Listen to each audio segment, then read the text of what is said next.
देख रहे हैं न्यूज चमकता भारत। मैं हूं इंदु पात्रा और आइए खबरों में आगे बढ़ने से पहले एक नजर अब तक की सुर्खियों पर। सरकारी आदेश के बाद साक्षी फुटपाथी दुकानदारों में मची हड़कंप। कोरोना को देखते हुए दुकान नहीं लगाने का लिया गया है निर्णय।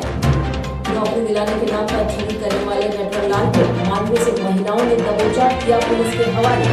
टीएमएच में अटेंडर की नौकरी दिलाने के नाम पर किया करता था लाखों की ठगी। पारेडी निवासी छवि देवी के रैती जमीन पर असामाजिक लोगों का कब्जा। विरोध में स्थानीयों ने मालगो थाने में एकजुट होकर उचित कार्रवाई की उठाई मांग। सड़क दुर्घटना में 25 वर्षीय अज्ञात व्यक्ति की मौत, अब तक नहीं हो पाई है मृतक की पहचान। और जगदीश कुमार मामले में बीजेपी नेता गणेश महाली और उनके भाई पर लगा आरोप। एसएसपी ने कहा पोस्टमार्टम रिपोर्ट के आधार पर होगी जांच।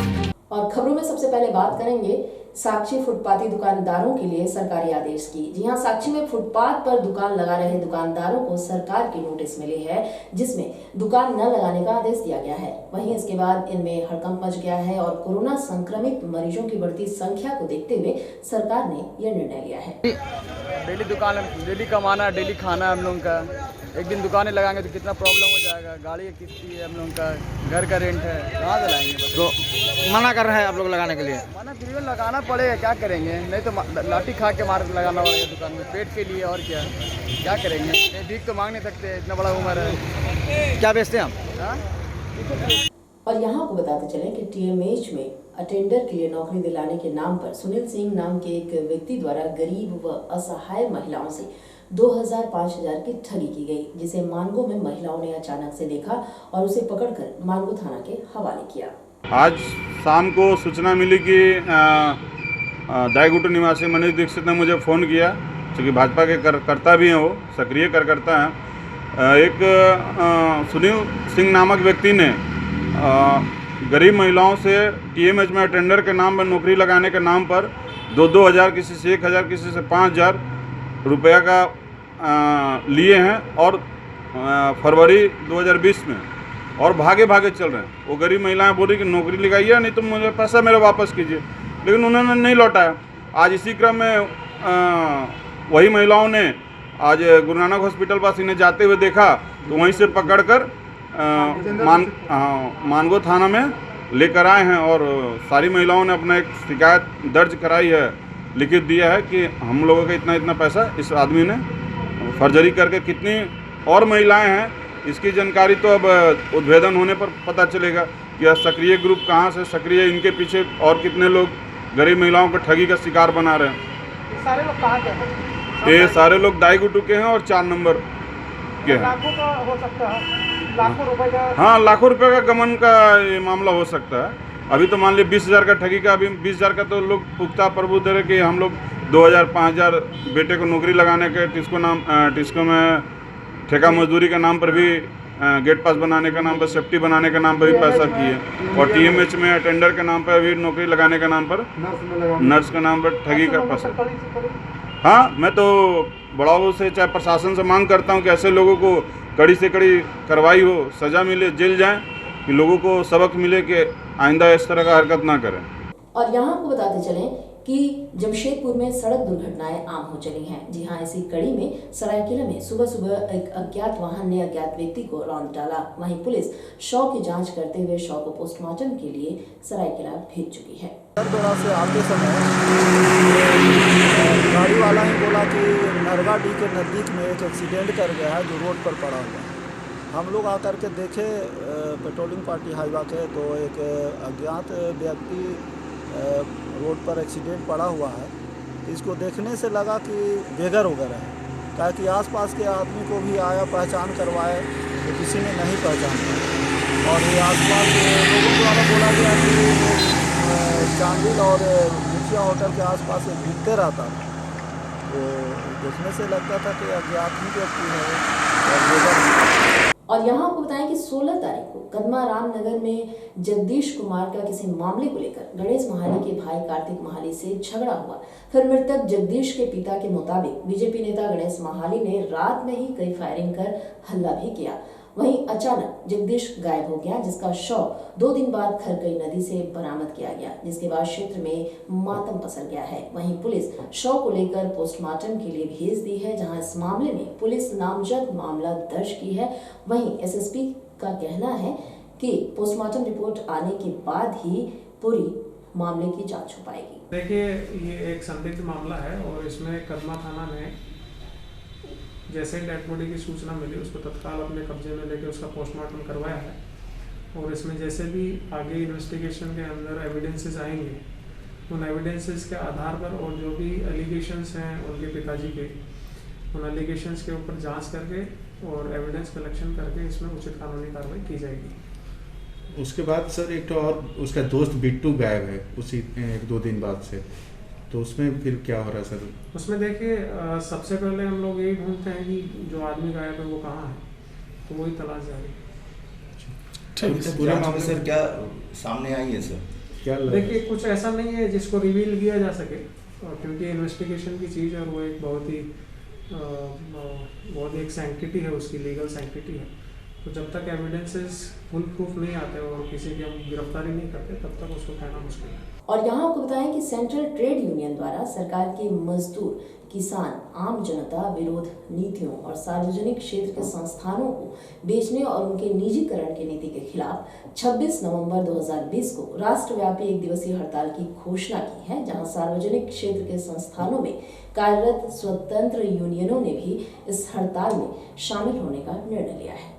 ओझा, महासचिव Jamshedpur division insurance employees association, ये प्रेस कॉन्फ्रेंस 26 नवंबर की हड़ताल के बारे में जन सामान्य को सूचना देने के लिए है कि किस तरह से ये 26 नवंबर की हड़ताल आम जनता के हित के मुद्दे को लेकर हो रही है। सिर्फ मजदूरों का ही मुद्दा नहीं है, जनहित का मुद्दा है।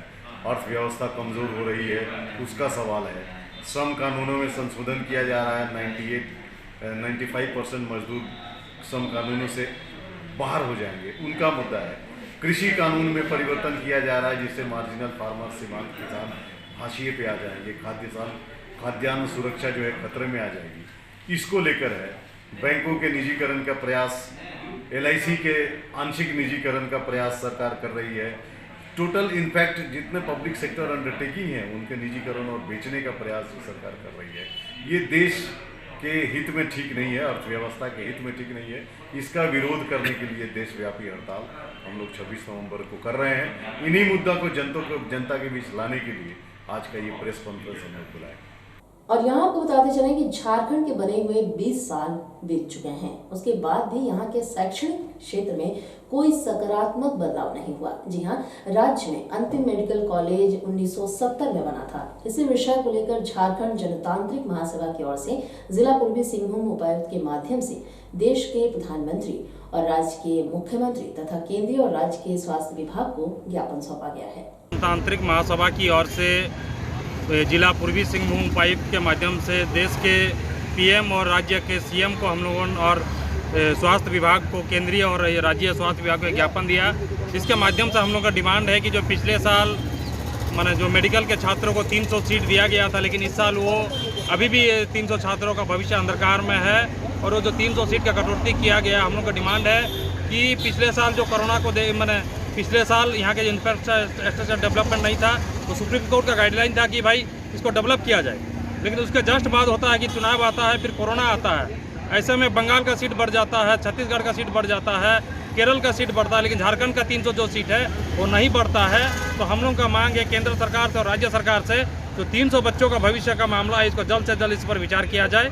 और अब बात करेंगे पोटका की। जी हाँ, पोटका सभागार में विधायक संजीव सरदार द्वारा प्रखंड के सभी पदाधिकारियों और कर्मचारियों की एक महत्वपूर्ण बैठक आयोजित की गई, जिसमें विभिन्न प्रखंड से संबंधित समस्याओं का निदान करने पर चर्चा हुई।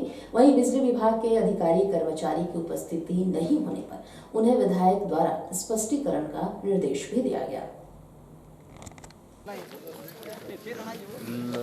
हम लोग पोटका प्रखंड में एक समीक्षा की बैठक रखा गया था। कारण था कि बीते दिन कोरोना काल को लेके, कोविड-19 को लेके लॉकडाउन था और लॉकडाउन के बाद हम लोग को कहीं सरकार का योजना या हम लोग कहीं बैठ नहीं पा रहे थे। इसके बाद आया अनलॉक में, अनलॉक के बाद अभी वर्तमान आया, चल रहा अनलॉक में। अनलॉक की स्थिति को देखते हुए हम लोग आज समीक्षात्मक बैठक किए, लगभग साल भर हो गया। इसमें जनता का बहुत सा ऐसे है योजना है, बहुत सा कार्य है जिसके निष्पादन नहीं हो पा रहा था। आज उसी को देखते हुए पदाधिकारी कर्मचारी के बीच समीक्षा को बैठक की और उसका जल्द से जल्द निष्पादन करने के लिए कहा गया। क्या बात निकल के सामने आई है अब तक बैठक में? अगर यही कर्मचारी लोगों को यही संदेश दिया गया कि आप लोग अपना कार्य क्षेत्र में जो भी कार्य लंबित है उसको जल्द से जल्द निष्पादन करें, ताकि जनता का जिस आशा से और उम्मीद के साथ सरकार बनाया है उस आशा और उम्मीद पर खरा उतरे सरकार। कौन विभाग के पदाधिकारी मौजूद नहीं रहे आपके? आज बिजली विभाग के पदाधिकारी या कर्मचारी उपलब्ध नहीं रहे और इनको कहा गया है कि बैठक में उपस्थित नहीं होने का कारण संकोच करें और इसका विभागीय सचिव और विभागीय मंत्री को भी लिखा जाएगा कि सब ऐसे बैठक में आते नहीं। और यहाँ आपको बताते चलें कि Anand Marg universal relief team global prevention of cruelty to animals and plants Jamshedpur की ओर से एक पेड़ कई जिंदगी अभियान के तहत निःशुल्क पौधा का वितरण किया गया। आनंद Marg universal relief team global एवं पी कैप टाटा नगर की ओर से आज लगभग 50 लोगों के बीच लगभग 200 पौधे का वितरण आज किया गया। एक पेड़ कई जिंदगी कार्यक्रम के तहत प्रत्येक महीना काफ़ी संख्या में पौधा का वितरण किया जाता है। हम लोगों का उद्देश्य है कि एक घास का एक तिनका भी पृथ्वी की गर्मी को कम करने में सहायक सिद्ध हो सकता है। इसी प्रयास से हम लोगों के बीच पौधा का वितरण करते हैं और पौधा भी ऐसा जो कि लोग घर में लगा सकें, बालकनी में लगा सकें, अपने घर में लगा सकें, गमला में लगा सकें, फलदार पौधे, छोटे पौधे, फॉरेस्ट प्लांट, जो अपने चॉइस अनुसार लोग आज पौधे का आनंद उठाए, लोग ले गए अपने घर पे। काफ़ी संख्या में पौधा का वितरण किया गया। आनंद मार्ग सुनील आनंद। और यहाँ आपको बताएं कि गुलमुरी नामदा बस्ती के विकास कॉलोनी के रहने वाले परविंदर सिंह और उनकी मां सरविंदर कौर के ऊपर जानलेवा हमला किया गया है।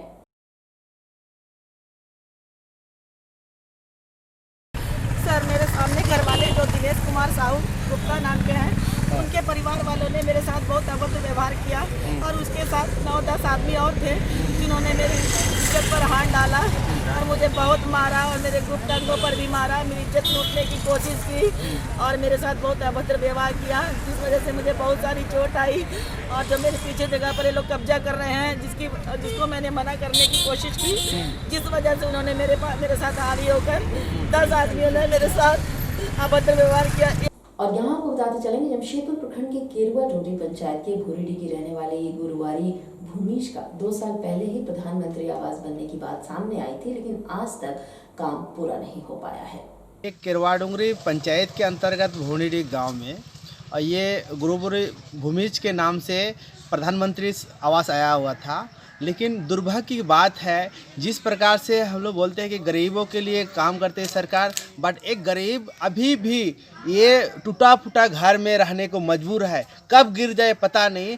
इसका आवास को 2-3 साल से अभी तक अधूरा है और इसमें हमें कहीं ना कहीं लगता है कि घोटाला हुआ है, क्योंकि इतना दिनों के बाद भी ये पूरा नहीं हुआ है, अधूरा है।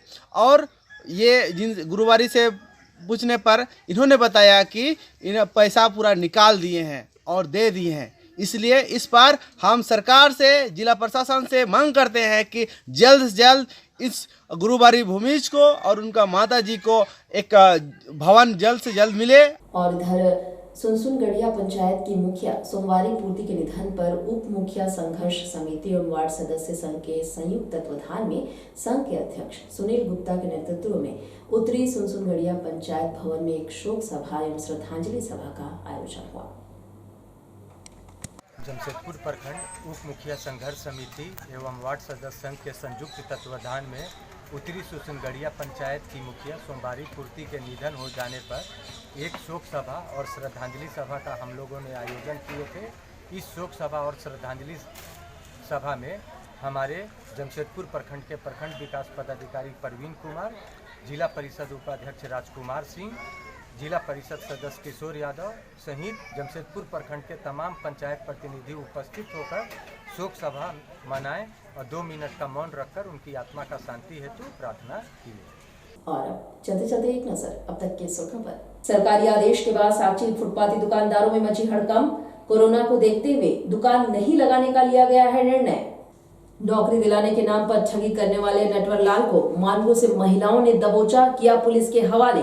टीएमएच में अटेंडर की नौकरी दिलाने के नाम पर किया करता था लाखों की ठगी। पारडी निवासी छवि देवी के रहती जमीन पर असामाजिक लोगों का कब्जा। विरोध में स्थानियों ने मानगो थाने में एकजुट होकर उचित कार्रवाई की उठाई मांग। सड़क दुर्घटना में 25 वर्षीय अज्ञात व्यक्ति की मौत, अब तक नहीं हो पाई है मृतक की पहचान। और जगदीश कुमार मामले में बीजेपी नेता गणेश महाली और उनके भाई पर लगा आरोप। एसएसपी ने कहा पोस्टमार्टम रिपोर्ट के आधार पर होगी जांच। तो आज के लिए बस इतना ही। आप बने रहिए हमारे साथ, देखते रहिए न्यूज़ चमकता भारत। नमस्कार।